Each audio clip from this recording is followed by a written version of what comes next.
Hello Epic 7 newbies, this is Suspect Amy, and I'm here to share my new and improved 100% Banshee 13 one-shot team. The key word here is 100%. In the era of limited sweep tickets, anything less than 100% success is just not gonna cut it.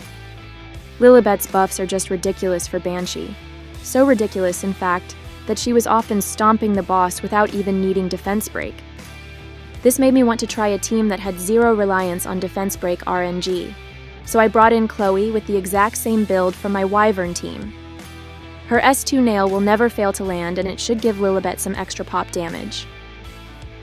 And there you have it, zero dependency on defense break RNG. However, when I tried sweeping with this team, I noticed a problem. Like I said, rule number 1 is that 100% is a must. This team needs to clear the boss, even if bad RNG causes the one-shot to fail. If my team is 90% and wasting my precious sweep tickets, they need to go in the trash. The second rule of a one-shot team is that the heroes need to be pretty low-usage heroes. One-shot hunt teams are basically made once and then locked in stone. They're used every day for like a year and don't change. Pulling actually useful heroes off your RTA roster, like Gala, Summerhua, and Straze, and locking their builds for your perma-hunt team is not great for your account. Same with requiring limited collab units like Baiken or Ram. New players will probably never get these units, and so it's just uncool to feature them in a hunt guide.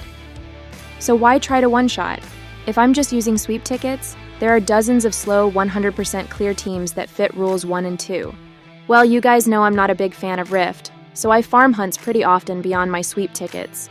Having a one-shot team ensures I can burn through my extra stamina in 15 minutes and free up my phone to do other things. Some players use 2 teams for this, one for sweeping and one for farming, but I think we can do it with one.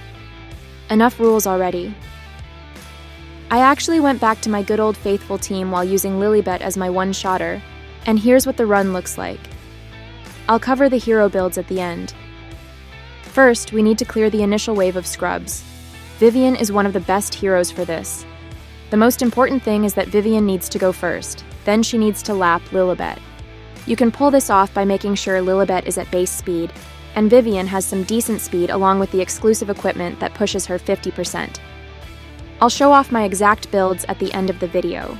Just to recap, Vivian has to take 2 turns and Lilibet should take 0 turns by the time this first wave is cleared. It is crucial that Lilibet saves her skills for the final boss. You can see I turn Yunrung's skills off because you really just need her S1 for restrict and defense break. Now with the Banshee Queen, the first thing you need to watch out for is that you want to make sure that the Queen takes a turn before your defense breakers, Rin and Yunrung. This means you want them in the 135 to 185 speed range. The reason is because if you defense break before Banshee takes her turn, then you'll lose a stack of that defense break. Since Yunrung only has 1-turn debuffs, they're completely wasted if you go first. So what happens if defense break fails? Let's see. Here Vivian actually pulled Lilibet in for a dual attack, and this almost did enough damage to trigger the boss to phase. As you can see, Lilibet's damage is so massive that she can crush the boss without defense break.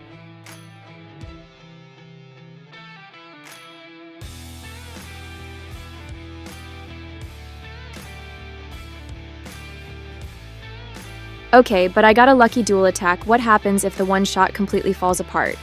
Here's an example of that. Missed defense break by Rin. Missed defense break by Yunrung.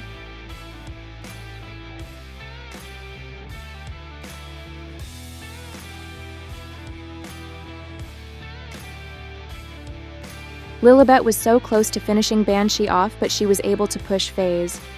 As you can see with this team, there's basically 0 risk here, and cleaning up the mobs to finish off the boss in round 2 is a piece of cake.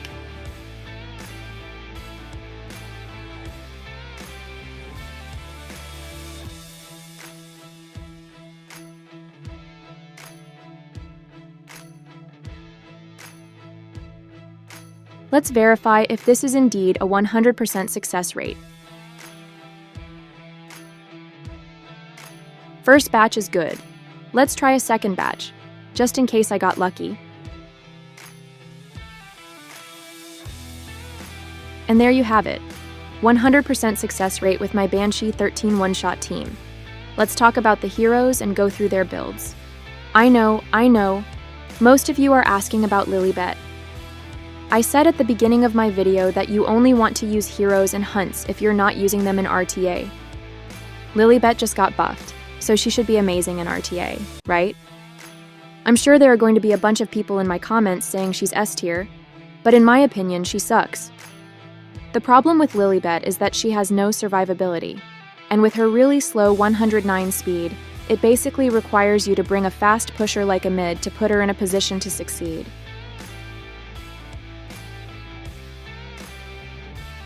But if you're bringing a mid, she has a ton of other options than Lilibet to push up for easy eliminations. Straze, Summer Hua, Tori, Lone Crescent, Gala, you get the picture.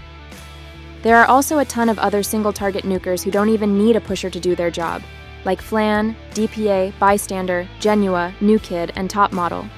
Don't get me wrong, Lilibet and a mid can be a crazy good Arunca-smashing duo in Arena and Guild Wars, but you don't need to take her off her Banshee build to pull this off. To be honest, I think the giveaway was this right here, giving her an extra turn on her S2. That's basically the devs screaming to use her in Banshee, where that mechanic is essential.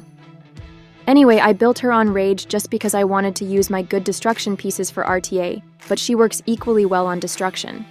She was way overkill for this. You can probably cut her damage by 30% and still complete the one-shot, so Lilibet is incredibly new player friendly. Here are the builds I'm using for everyone else. I feel like as long as you speed tune your turn order, you'll be one-shotting at 100% too. That's all I have today. Thanks for watching my video. Bye everyone.